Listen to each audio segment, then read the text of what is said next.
Today I'm going to show you how to build a gaming computer. It's not as difficult as you might think. The first step is getting the right components. You can use a site like PCPartPicker.com to check compatibility. The parts you need include the CPU, CPU cooler, motherboard, RAM, storage, power supply, and fans if your case doesn't come with any. For this build I'm using a B550 Vision DP motherboard. I went with the Ryzen 5 5600X for my CPU, but it shouldn't matter what CPU you pick, the process is going to be the same as long as you have a compatible motherboard.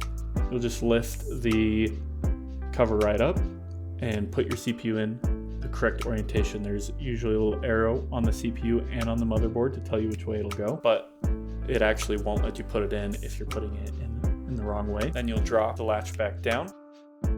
I like to put RAM in next. I'm using two 8GB sticks of G.Skills Ripjaw 3200 MHz RAM for this one.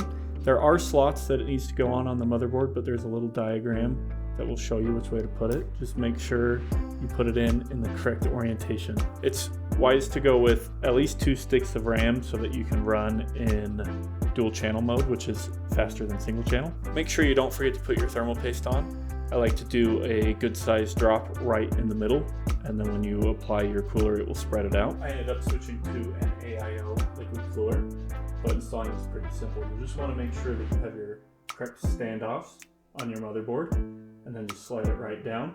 And you'll want to screw down on each corner with equal pressure so that it has equal pressure across the whole CPU for even cooling. I like to just get them all on finger tight and then tighten them up in opposite corners. I went with an M.2 NVMe SSD for this, and this motherboard has a heatsink that it came with, so I just removed that really quickly. I went with a Samsung 980 SSD for this one, and you just slot it right in the slots at an angle, and it'll kind of flop loosely. You just hold it down onto the standoff and put the M.2 screw in until it's tight. And then for my motherboard, I just reinstall the heatsink, but most SSDs don't actually need a heatsink, and this one is probably a little overkill for this SSD, but it's more for aesthetics at the moment. Then you just stick the motherboard in the case, and remember to put your I/O shield on first if you have one, and then screw down all of your motherboard screws into the standoffs. This is going to be a pretty good looking computer when it's done. Now that everything's mostly in the case, I'm going to slot the power supply in. I was able to get a 3080 Founders Edition for this build, and it looks pretty sweet.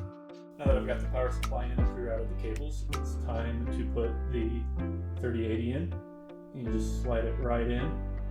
Make sure you remove the I/O covers on the back and slot it down. Push it down until you hear it click. Connect up the power cables and put a screw in on the top to hold it in position. Throw on some extra case fans at the top, and it's time to power everything up. Looks like everything's working. Let me know if you have any questions on how to build a computer in the comments below, and I'd love to hear if you've built a computer before or if this is your first time. If you enjoyed this video, you might enjoy watching me bring an Asian case back to life by putting a big computer in.